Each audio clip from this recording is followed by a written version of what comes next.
Et salut à tous les amis, c'est CryptoPartage, j'espère que vous allez bien. On se retrouve pour la vidéo d'analyse du 17 janvier 2021 avec un Bitcoin qui retrace légèrement.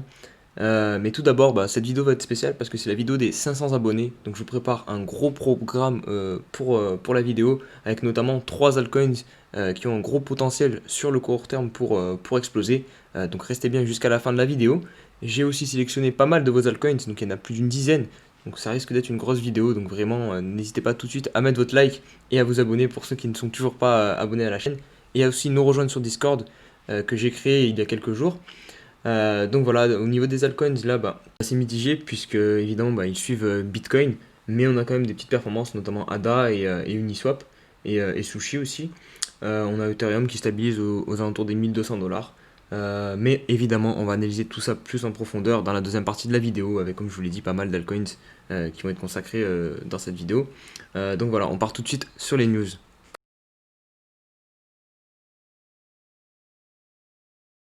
Allez, on attaque ces news donc, par Grayscale, donc le fonds d'investissement dont je vous parle souvent, qui achète encore du Bitcoin en grande quantité. Regardez, là, ils viennent de passer à 616 000 Bitcoins accumulés.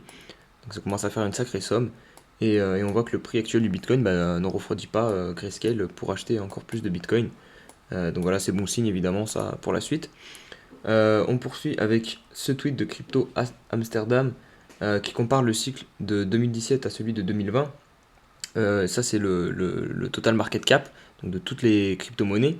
Et on voit que lors de la cassure de l'ATH, de l'ancien ATH, ici et ici, on avait une forte impulsion qui s'était ensuite corrigée pour effectuer un pullback donc sur l'ancien ATH.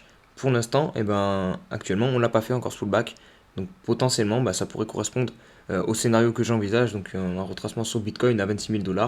Et donc on pourrait venir chercher sur la capitalisation totale des crypto-monnaies l'ancien ATH donc, de 2017. Donc voilà pour du court terme. Allez, on poursuit avec un tweet de Hasher et on va conclure par celui-ci. Donc il nous met en évidence donc, la répartition de la dominance des crypto-monnaies. Donc on voit qu'en 2017, on avait 40% pour Bitcoin, actuellement on est à 72%. Il y a juste Ethereum qui n'a pas trop bougé, donc 12% en 2017 et 14%. Mais c'est au niveau des altcoins là qui prennent très peu de place. Donc ça nous laisse présager de l'évolution possible et des gains possibles sur les altcoins à venir. Allez, on va passer tout de suite à l'analyse des graphiques.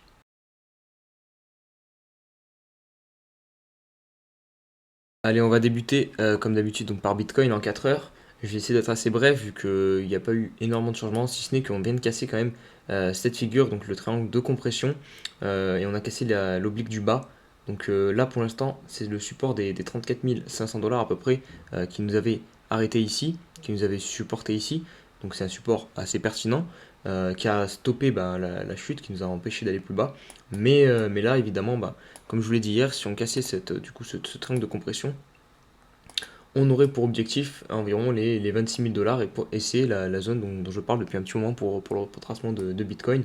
Donc je pense qu'on va se diriger vers cette zone à court terme, donc sur Bitcoin, donc certainement la semaine prochaine ou dans les jours à venir.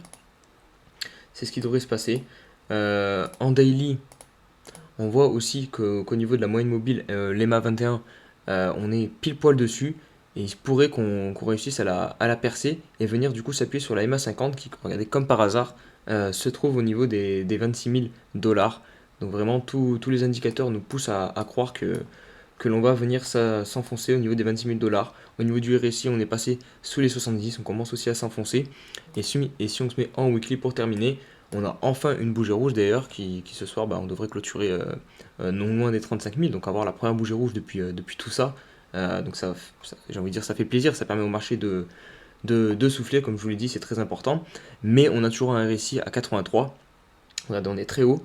Et comme je vous le dis souvent aussi, lors du bull run de 2017, on était quand même revenu chercher fréquemment sous les 70. Donc là, si on vient rechercher les 26 000 $, certainement qu'on passera sous les 70 de RSI. Donc ça ferait du bien au cours et ça permettrait de repartir plus sainement. Donc c'est clairement le scénario que j'envisage à court terme sur Bitcoin. Allez, on va passer aux altcoins maintenant. Allez, on va débuter ces analyses de tokens donc, par le AAV, donc, qui nous a fait une belle perf ces derniers jours. Là, actuellement, il semble avoir trouvé un bottom au niveau des 177 $ et un top au niveau des 205 dollars. Donc on peut constater que pour le AV c'est vraiment propre, hein, la montée qu'il nous fait depuis quelques semaines, où il range un long moment avant de s'extirper, revenir tester la résistance du coup de l'ancien range et ensuite refaire une impulsion haussière. Donc là il pourrait clairement refaire le même scénario, mais on remarque aussi que les phases de consolidation sont de plus en plus courtes. Celle-ci est plus courte plus longue pardon, que celle-ci, et celle-ci sera sûrement plus courte encore, et c'est normal, ça c'est comme ça que se passe une tendance haussière. Donc voilà, évidemment là c'est pas le moment. Enfin, si vous voulez vous placer vraiment de manière agressive et risquer tenter peut-être un trade, et ben, il faut acheter les 517 dollars et voir si on va réussir à minima déjà revenir chercher la TH, donc des 205 dollars, voir si on casse et donc marquer un nouveau point haut et repartir en tendance haussière, ou si on va ranger un petit moment un peu comme on a fait là, pour ensuite choisir une nouvelle direction. On poursuit avec le GRT, donc je vous ai parlé de la cassure hier de ce canal descendant. Pour l'instant, bah, on réintègre pas le canal, donc ça se tient. On semble être bloqué par ce point haut là des 0,50 dollars. Donc on va voir si on va réussir à poursuivre et aller chercher de nouveaux points hauts sur le GRT. Mais ça peut être intéressant de se placer au niveau à ces niveaux-là, là, donc 0,40 dollars pour du long terme. Parce que vu que c'est un token qui a été listé assez récemment, bah, on ne connaît pas encore sa réelle valeur. Et là, bah, qui casse ce canal déjà descendant, c'est bon signe pour l'avenir. Allez, on poursuit par le Coty, donc qui m'a été demandé par un abonné. D'ailleurs, les trois tokens dont je vous ai parlé en début de vidéo, qui pour moi vont exploser, seront en fin de vidéo, donc restez bien jusqu'à la fin. Ça vaut le petit détour. Donc regardez pour le Coty, on n'a pas énormément d'historique, mais on est quand même sur une belle tendance haussière en weekly. On a retracé le dernier point haut, parfaitement, il me semble, au niveau des 0,78 et 0,61. Là, on repart à la hausse. Donc évidemment, c'était intéressant de se positionner à ce niveau-là. Maintenant, si vous n'êtes toujours pas rentré, bah, pourquoi pas rentrer au niveau des touchettes qu'on fera sur cet oblique là qui nous sert de support. Donc voilà pour Coty. On poursuit avec le SRR. Allez, on poursuit par Serum. Donc ça, c'est un projet qui a été listé assez récemment aussi et bah, qui nous fait quelque chose de sympathique, d'autant plus que du côté fondamental, c'est pas trop mal. Après, je parle pas souvent du fondamental dans mes vidéos parce que je me concentre sur l'analyse technique et je préfère que vous fassiez vos propres recherches sur le fondamental. Donc voilà. Donc d'un point de vue de l'analyse technique, on voit qu'il semblerait avoir trouvé un prix je dirais, plancher actuellement, avec cette zone d'accumulation entre 1 dollar et 1,30 $. Et là, il s'en est extirpé en faisant un pullback dessus. Si on agrandit un petit peu, hop, on voit que le pullback a été fait. Donc maintenant, il peut clairement retourner chercher les niveaux de prix qu'il a eu au niveau de son listing, notamment à 3,6 $. Ça peut être intéressant clairement de rentrer, de mettre des ordres d'achat au-dessus de ce range du coup de cette phase d'accumulation, donc aux alentours des 1,30 $, 1,40 $ pour Serum. On poursuit avec l'Ethereum classique. Donc lui, pareil, il est dans une phase d'accumulation depuis un bon moment. Il n'a pas fait de nouveaux points bas depuis novembre 2018, mais il n'est pas non plus reparti à la hausse, si ce n'est ce petit excès haussier en février 2020. Là, il est sur un niveau intéressant vu qu'il est évidemment sur le haut du range. Mais il faut voir, il faudrait déjà, ouais, il a réussi à clôturer dessus, mais là il semble se réintégrer le range. Donc vraiment, il faut voir, il faudrait à minima vraiment revenir chercher ce point haut des 11 dollars et clôturer au-dessus pour voir une vraie reprise de tendance haussière sur l'Ethereum classique. On poursuit avec FET, donc il m'a été aussi demandé par un abonné. Là, de toute façon, c'est que des tokens des abonnés que j'ai sélectionnés. FET, il est dans une tendance haussière, un peu pareil que Coty d'ailleurs. Je pense que là, on est venu rechercher les 0,6, les 0,78, regardez, c'est pile poil ce qu'on est venu chercher. Donc c'était clairement là des bonnes zones pour accumuler de ce token. Là, à minima, je pense qu'on va venir rechercher cette zone haute des 0,13 centimes, des 13 centimes, pardon, avant de pouvoir aller plus haut sur Fetch. On enchaîne avec Polkadot qui nous fait une grosse perf aussi, qui est monté à la 4ème place des crypto-monnaies. Bon, évidemment, vous vous doutez bien que c'est pas trop le moment d'investir pour du long terme sur Polkadot après avoir subi une impulsion de près de 400% en l'espace de quelques semaines, même pas. Donc en plus c'est plutôt propre ce qu'il nous fait vu qu'il corrige à chaque fois un petit peu. Après c'est des corrections très faibles. Et évidemment bah, ceux qui souhaitent rentrer en tant qu'investisseur, euh, le mieux évidemment ça reste de faire un DCA ou d'attendre un minima vraiment un retour en dessous des 0,5 ou des 0,61 de Fibonacci, un retracement plus prononcé que ces petites bougies là qu'on fait à chaque fois qu'on fait un nouveau point haut. Mais après, pour du court terme, pour trader et suivre la tendance, c'est pas mal hein, de racheter à chaque fois qu'on marque une petite bougie rouge là. Parce que là, par exemple, si on met le retracement ici, on est quand même venu quasiment chercher les 0,38 et rentrer sur les 0,38, bah, c'est pas déconnant. En tendance haussière comme qu'on est en train de le faire ici sur Polkadot. Après, regardez au niveau du RSI, on a les 70 là qui semblent nous servir de support à peu près. Donc voilà, on peut certainement encore aller chercher plus haut sur Polkadot à court terme. On poursuit avec Uniswap, pareil, qui est en train d'exploser. Euh, Regardez, on a eu une belle phase d'accumulation, c'est un peu comme Polkadot hein, en réalité. Et en plus, on a fait un superbe pullback, là, c'était vraiment un point d'entrée magnifique sur Uni. Et derrière, regardez, si vous aurez payé ce point à 4,25$, vous aurez déjà fait un plus 117%, donc c'est vraiment énorme. Là, évidemment, bah, c'est pas le moment d'entrée, il faut attendre une correction. Comme d'habitude, je vous conseille de mettre les retracements de Fibonacci. Donc vous prenez le point bas du mouvement, le point haut, hop, et vous regardez. Donc vous répartissez vos ordres d'achat donc sur les 0,38, les 0,5, les 0,61 et les 0,78. Comme ça vous permet de ne pas faire all-in et de lisser votre prix d'entrée. On poursuit avec Ada Cardano. Donc Ada Cardano aussi qui nous fait quelque chose de vraiment pas mal, hein. Puisque là il est de retour à ce niveau-là. Je vous avais dit que c'était le deuxième objectif. Donc les 0,37$, il est vraiment là, la clôture va être très importante. Il faut réussir à clôturer au-dessus de ce point-là pour aller découvrir une nouvelle zone du coup, hein. Et là je pense que ça sera directement direction l'ATH. On voit qu'au niveau des moyennes mobiles, on a croisé bullish à ce niveau-là à peu près. Donc c'était un bon point d'entrée, d'autant plus qu'on est sur la trend là en vert. Je sais pas si on la voit bien, désolé, c'est un peu brouillon. Mais ouais, Dakarno c'est top, hein. Là évidemment, bah, pareil, c'est pas. À la limite, vous pouvez tenter d'acheter si on clôture au-dessus, donc ça serait plutôt de manière agressive du coup. Tenter de jouer la confirmation haussière pour aller chercher la TH. Mais sinon, pour les investisseurs long terme, il faut attendre un pullback, j'ai envie de dire. Si jamais on pète cette résistance du coup à la hausse et qu'on va effectuer un pullback dessus, là ça pourrait être intéressant de rentrer sur Ada Cardano. Allez, on poursuit par Kusama, donc un token de l'écosystème Polkadot, donc qui lui nous fait aussi une très belle poussée. Là, je me suis mis en weekly et on voit que le mouvement aussi là est de plus en plus parabolique. On peut le constater, là on avait des hausses.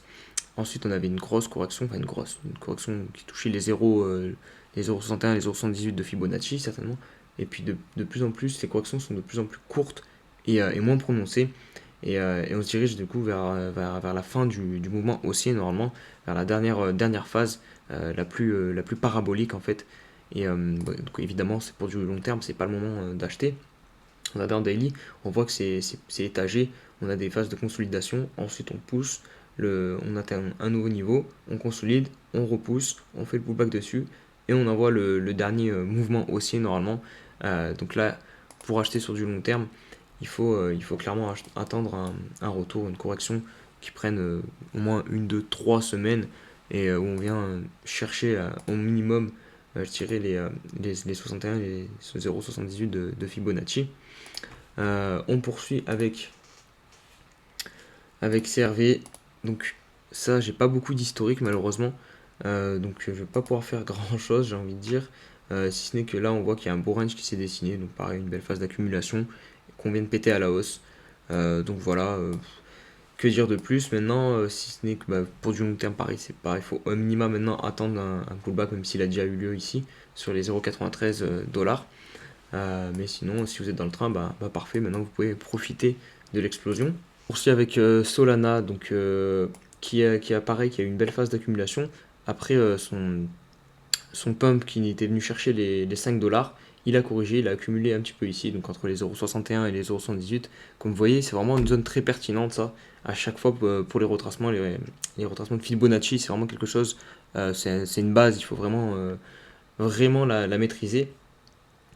Et là, bah, on est de retour sur une tendance haussière. Donc je pense clairement qu'on va venir chercher à nouveau l'ATH. D'autant plus qu'ici on a croisé bullish au niveau des moyennes mobiles.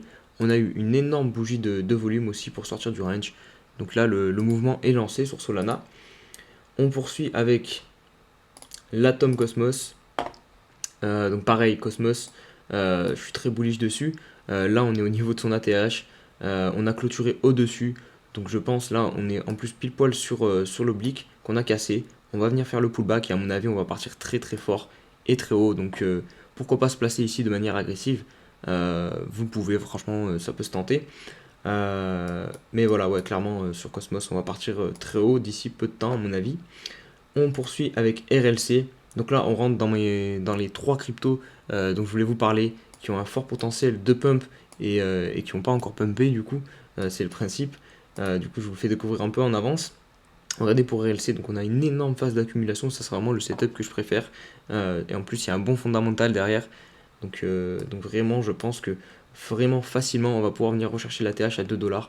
Donc ça vous fait un gain de plus 100% assez facilement, parce que là regardez on est sur le haut du support du coup, enfin de l'ancienne résistance et maintenant qui est support de ce range. Donc vraiment d'ici très peu de temps je pense qu'on peut voir RLC à 2$ et même plus par la suite. Mais au moins jouer ce trade jusqu'aux 2$, c'est clairement pas déconnant. Donc voilà ma première crypto que je voulais vous donner. Là, après on a REN, donc elle je vous en parle assez fréquemment, je vais pas dire à chaque fois mais assez fréquemment.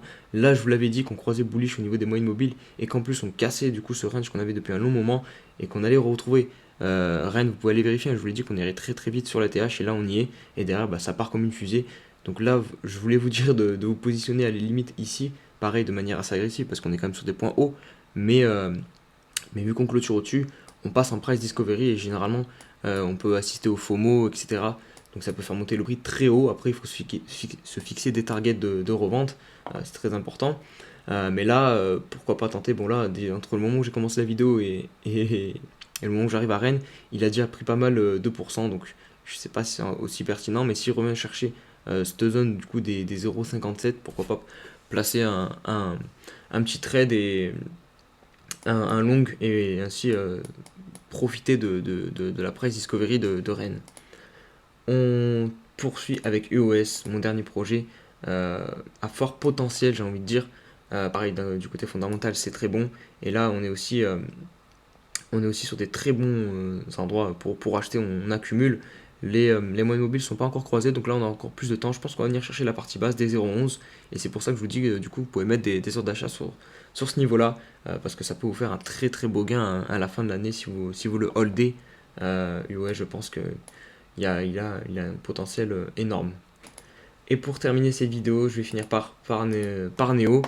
Donc pareil, Neo c'est un ancien, il était là lors du bull run de 2017. Et il a toujours pas pumpé, il a énormément de retard. Si on prend par exemple Ethereum ou encore Ada Cardano ou Litecoin, donc il avait touché les 200$ et là il est juste à 26$. Donc imaginez, d'un point de vue chartiste, on voit qu'on a eu une phase d'accumulation et là on bloque sur cette résistance. Et clairement, s'il y a une clôture au-dessus, il faut bien atteindre la clôture. Par contre, vraiment méfiez-vous. Et s'il y a une clôture, vraiment, ça peut être très intéressant de se placer sur Neo. On a les moyennes mobiles qui sont croisées à ce niveau-là, donc on est c'est bullish quoi. Et il faut juste attendre la clôture du coup au-dessus de ce niveau-là pour tenter d'aller bien plus haut sur Neo. Voilà, j'espère que cette vidéo un peu longue du coup comparée à d'habitude, spéciale 500 abonnés, vous a plu. Si c'est le cas, n'hésitez pas à lâcher le petit pouce bleu et à vous abonner pour les nouveaux, et aussi à nous rejoindre sur Discord. Quant à nous, on se dit à demain pour une nouvelle semaine. Une vidéo chaque jour, ça change pas. Allez, ciao ciao.